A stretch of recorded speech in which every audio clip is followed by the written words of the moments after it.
Hello, Drag the Bar members. We have in front of us a member who goes by the name of Oh My God, Phil Galfond. His name is CJ, and CJ has a little bit of a problem, as many of you may. And the question that he posed to me was, I can actually say to myself something to the effect of, this can only be a set, and I know I'm beat, but then I somehow talk myself into calling. This obviously results in tilts, as I feel dumb. I've gotten into a nasty habit of even clapping and applauding myself for my inability to listen to myself, which is a good habit. Yeah, yeah, makes me feel successful at the end. Yeah, well, it's clearly an accomplishment. Yeah, yeah, no, things should be awarded, and I Thank do you. that for myself. Exactly, exactly. So, my question for you is, why do you think you talk yourself into calling? That's a good question, and I've been really trying to think about some things that I do besides just thinking about poker when I'm playing. I think that there's a few things going on. One is that typically it's after work and it's late, so sometimes it's a bit of exhaustion and I'm tired and I just don't think through things well enough. Mm-hmm. I also think that there's a slight kind of confidence issue. Like that I know I'm beat, but I feel like somebody could be bluffing me for some reason, and so I can't confidently lay a hand down because I want to, I need like confirmation that I am beat. Okay. Okay. So being that it tends to happen after work and you're tired, basically what that means is that you're going to be more likely to have, these underlying weaknesses, this being the confidence issue, show up. Yeah, I think so. Yeah, I mean that makes a lot of sense. So if you feel like you need confirmation, that somebody actually is either bluffing you, I mean, do you think it's at this point, is it purely just kind of building up enough times to be in these situations, to have enough experience to know to know definitively, um, like that they are bluffing or that they're not, so you can make confident decisions, or is it that you feel like you've gone beyond the point at which it's now become just so ridiculous that you keep doing it? You clearly know the right answer, but you're just not acting on it. Yeah, I clearly know the right answer, but and I think it's like kind of like when you go to a casino and you know that playing the slots is losing. I mean, you're just not going to end up winning there. Right. But the one time that you do win a little bit of money, like the one time that I do catch someone in a bluff, makes me keep on calling. Okay. Because I know that the majority of the time, in the back of my mind, when I review it, I'm saying, like, this is not long-term profitable. This is just not a long-term profitable play. But for some reason, I somehow kind of like, my first instinct is like, I should fold. And then I start thinking about, well, he's really got a narrow range, or I did see this guy bluff once in a million hands, so it could be Right. a second time. Those sorts of things.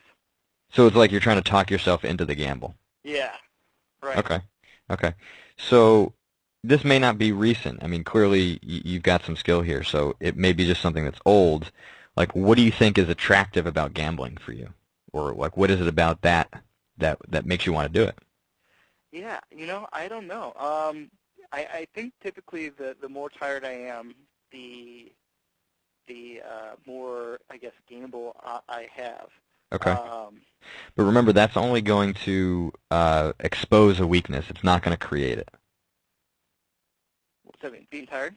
Being tired, yeah. So Yeah. so when you're tired, right, that it exposes unconscious competence, procedural memory, the stuff that you're really good at.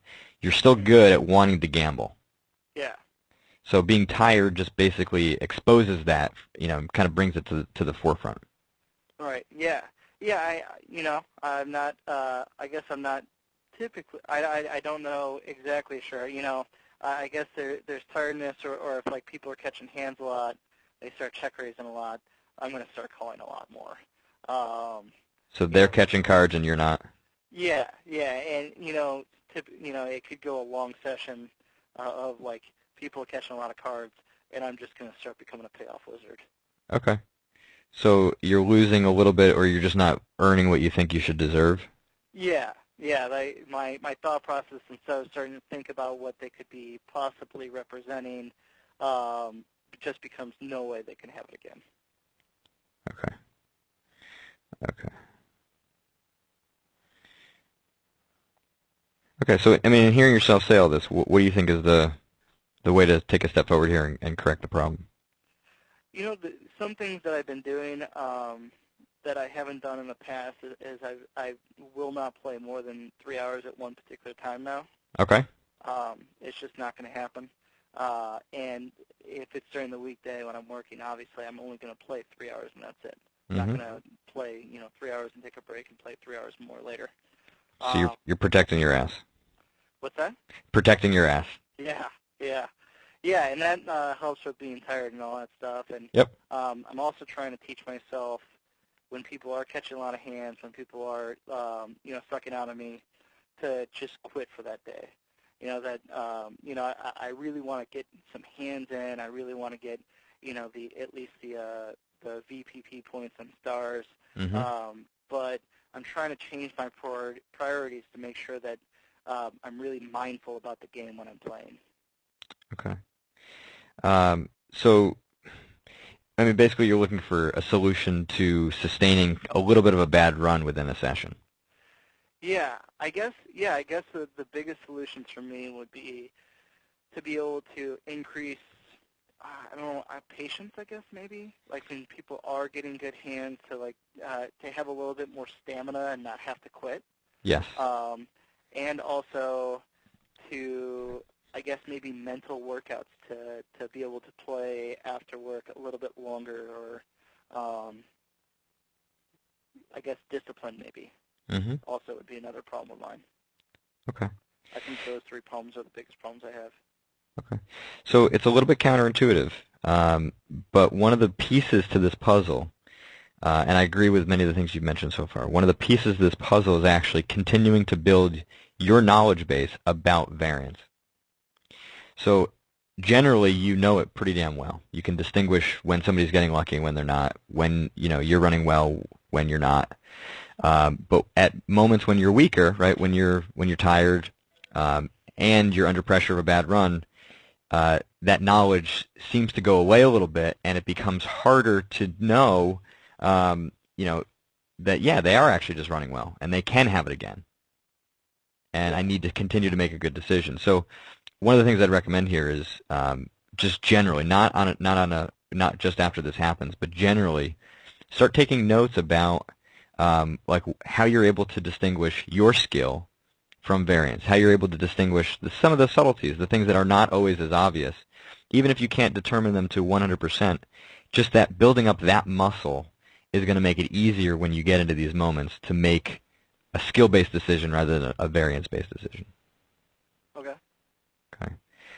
In the short term, I agree with you. I think quitting is a good thing, but it's not a long-term solution.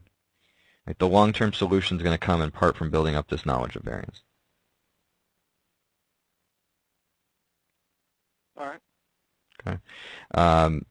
And does it make sense why quitting is a short-term solution? Yeah, absolutely. You can't keep on quitting. Yeah, right, because especially if you want to get the hands in, you have to face the challenge, not back down from it. But backing down from it is important in the short term when you can't handle anymore, and you're actually not doing yourself any good. And along that line, actually feeling dumb about this is another example of something that actually makes it more likely for the problem to continue. So at a higher level, accepting this, knowing that it's reasonable and rational, why you would make these mistakes or these errors is important to actually being able to correct the real problem, which is that you're not yet able to fully distinguish whether they're catching cards or whether you need to make a stand. Okay. So, I mean, does it make sense why it's why feeling dumb adds to this? Yeah, absolutely. I mean, clearly it's going to get someone tilted, which ends up making become a sputard. Yeah, yeah. And then does it make you less likely to actually want to do any work on your game?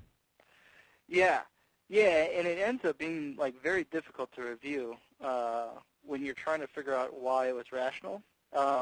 Yeah. Jay Campbell's been helping me out a lot with is trying to like work on my review process. And Good. he says you got to fill out why it was rational, make that call on why it's irrational. And Right. the rational reason becomes because I'm retarded. And then I look back and say, well, that's not really rational, but it's true. Yeah. Yeah. Well, I'll leave it for you of whether it's true or not. But yeah, what you're talking about is that 5-step protocol. Yeah. And if you get to that third step where you're trying to figure out what the real error is, if it's because you're an idiot, then you can't really go any farther than that. But if you can be because I really don't know or am able to distinguish variance well enough to know how to make a decision automatically. I mean, it may be too big of a jump for some of you, maybe not for you, CJ, but to see how that skill, that knowledge of variance becomes like a way to make automatic decisions. Like when that knowledge is there, you just make more rational decisions. I think that's the real weakness here. Yeah, definitely. Okay, cool. I mean, it's counterintuitive in some respects, right? I mean, it's not probably what you were expecting me to say. Right. Yeah, it definitely is, and it seems like a lot of this stuff ends up being counterintuitive. Yeah. Like you're going through a bad run, bad runs will happen, so you end up playing more hands because you want to try to get through the bad run when you probably should play less hands, review your play, and make sure you're doing all the right things.